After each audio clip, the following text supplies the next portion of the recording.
Welcome to the Genius Factory. Enjoy the video. In this video, I will explain how to replace the wiper motor on your Ford Ranger.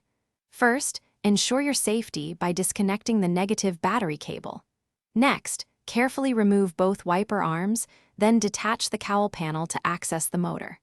Finally, locate the electrical connector on the old motor and unplug it completely. This crucial step prepares the area for the motor's removal, ensuring a smooth process.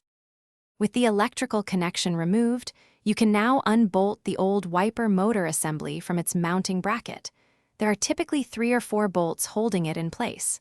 Once unbolted, carefully detach the linkage arm from the motor's crank. This might require a small pry tool. Finally, gently extract the old motor from its position within the vehicle. Now, it's time to install your new wiper motor.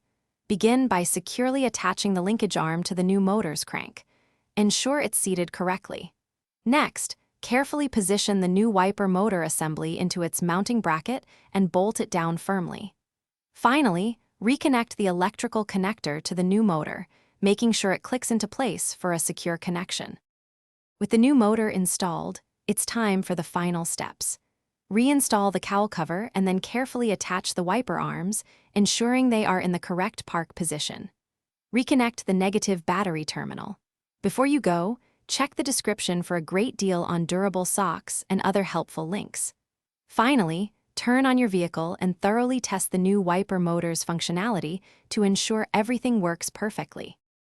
Thanks for watching. If you found this helpful, don't forget to like and subscribe.